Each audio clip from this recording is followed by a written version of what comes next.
Imagine a world where instincts operate beneath the actions coordinated by the ego, where atmospheres of choice are navigated with conscious awareness. Now imagine these instincts, these archetypes, driving our conscious attitudes and tendencies.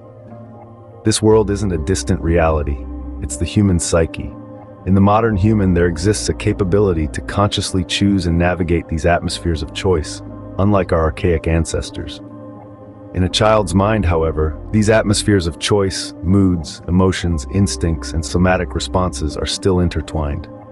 Love and hate, pleasure and pain, attraction and repulsion, yes and no, initially stand side by side and are unified.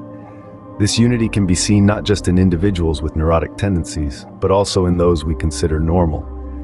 Pleasure turns into pain, hate into love, much more frequently than we might think.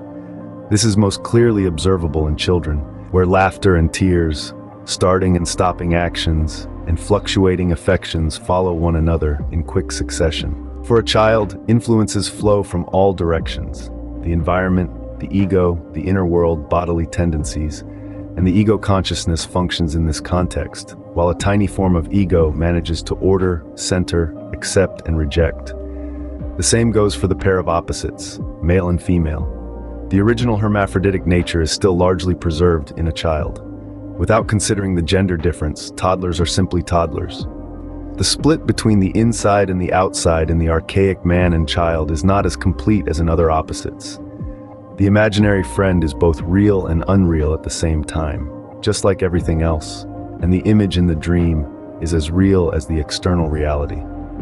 In this realm, the true reality of the psyche still holds its ground, where magic and art are reflections. Here, each one of us can be everything, and what we call external reality has yet not made us forget the equally powerful inner reality. The reality of the child is entirely governed by these laws, and in the world of the archaic man, only certain parts of his reality have remained childlike and original in this sense. The separation between good and evil does not exist in the original state. Man and the world have not yet been divided into pure and impure, good and evil. What works is filled with mana and taboo, and what doesn't work. What works is full of power, be it black or white or both, at the same time or in turns.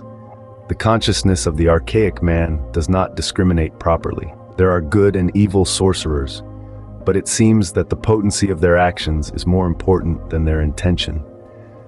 What we struggle to understand is the power of their belief at this level of existence, where evil is accepted just like good, and there is not even the beginning of morality. In the original Ouroboros unity, there were many layers of symbols lying side by side that became separate and are only visible at the stage of separation. In later stages, different layers of symbols detach themselves from the original chaos and confront the ego. Nature and the world, the subconscious and the body, the group and the family, are all different relational systems that have separated from the ego and each other, and now exert a variety of effects and build many systems that operate with the ego. But this evolution of events does not completely summarize the situation that arose from the separation of the parents of the world. The transition from the Ouroboros to the age of maturity is characterized by fear and feelings related to death, because the ego has not yet grasped its rightful authority in the psyche and felt the superiority of the Ouroboros as an impending danger. We have already seen with the adolescent that the change from passivity to activity initially took the form of resistance and self-division, which at this stage led to self-harm. In a similar way, at the stage of the sun separating the parents of the world, and at the parallel stage, which is the battle with the dragon, there is a change in the content and intensity of the emotion. The action of the ego in separating the parents of the world is a struggle, a creative act, and at a later stage dedicated to the struggle with the dragon, and we will highlight this aspect as well as the decisive change in personality resulting from overcoming the danger.